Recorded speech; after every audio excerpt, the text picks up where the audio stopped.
Hey guys, this is ArcLight84, and as promised, I am going to be covering the final Sonic hack for this little series.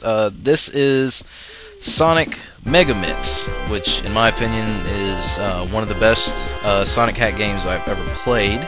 Had the most fun with, and almost next to the Sonic 1 Remastered.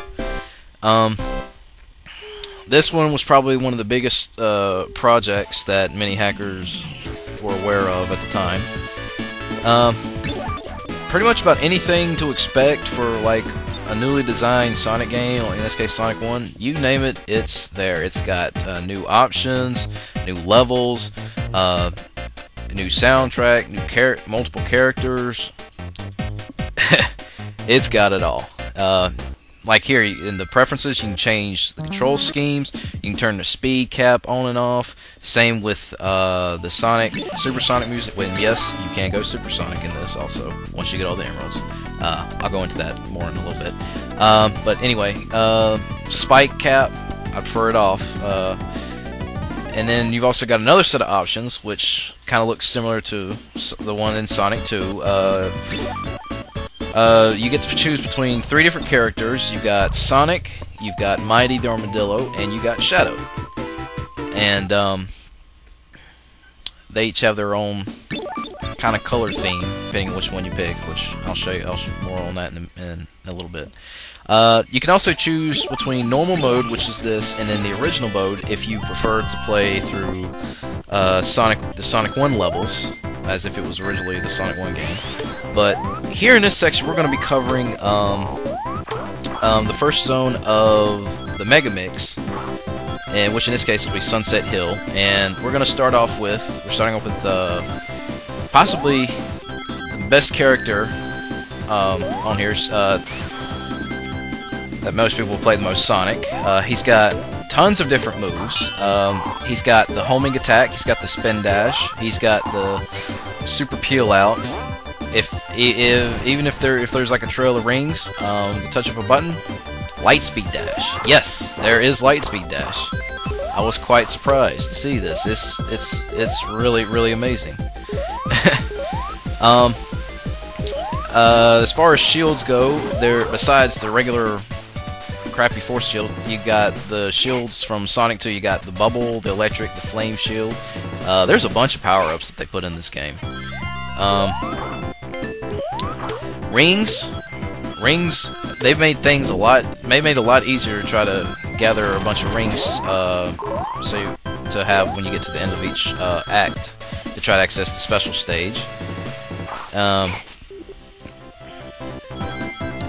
But I had a lot of fun playing as Sonic. Actually, each of them has their own. Depending on which character you play as, each one has their own save file. Like there's one for Sonic, Mighty, and whatnot. I don't think I fully completed Sonic's yet, but I'm still working on it. And anyway, that was the first level, which is probably one of the most funnest. Well, I don't know. There's a bunch of levels that are good, which if you want to see more, you'll have to try out the game yourself. They even changed the special stages, as shown here. They've made some of these quite challenging, in fact. If you're like a veteran Sonic 1 player that's just used to breezing through the special stages like nothing before, well, here you got a new challenge.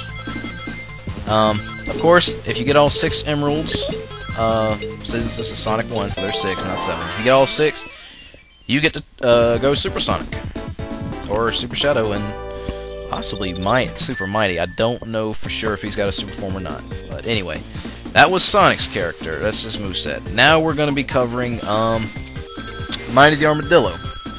Now, Mighty in this case, let's see, put it this way, he kind of acts like Sonic does in Sonic and Knuckles, or Sonic 3 and Knuckles, or whichever. He's able to use the shield's abilities, such as if he has the bubble shield, he can bounce.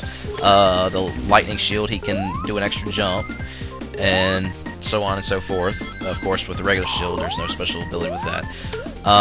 But one thing that's different between the Sonic from Sonic 3 Knuckles and this character, what Mighty can also do is he can actually store up extra shields. Yeah. At the touch of a button, he can, if you happen, let's say you were having a flame shield, like a flame shield on, and you find another power-up, which is, let's say, lightning. Okay, you get the lightning, but you also store the fire, and I think you can store up to 2 shields at a time, so you can switch between them. But if by chance you happen to take a hit and you lose the shield you have on now, all you got to do is, I think in this case, just a touch of A button. The shield you had stored before, you put it on. There you go. There's your extra set of protection for you. Pretty nice touch, I gotta say. But Mighty's a pretty good character also to play with. I think there was gonna add a couple of extra moves on him if they haven't already. I'm not too clear on that yet, but anyway. Now we come to Shadow. Shadow the Hedgehog. This guy kind of acts like Sonic, except he does have the homing attack. If you're close to enemies or power-up boxes, he'll do a home attack. But what his special ability is, he can double jump. He has the ability to jump a second time. And also, at the cost of maybe 5 rings, he can instantly just zoom off. I think they call it chaos control, but doesn't seem that much chaos control to me. But anyways, he's still also a good character to play if you want to reach some out of reach places and whatnot. But yeah, they even changed some of the boss battles, make them a little challenging. But all in all, if you're looking for an awesome new Sonic game, this has to be the best one at the top of the list. So I would definitely give this one a go. You won't regret it, trust me. Anyways, that's about all there is to say. I could talk all day, but play it for yourself to find out how good it really is. That's all I can tell you. Well, I think this will be the last Sonic hack I'll be covering. I may do more in the future, I'm not too sure, but right now this is my last segment. Hope you enjoyed it, and take it easy, guys.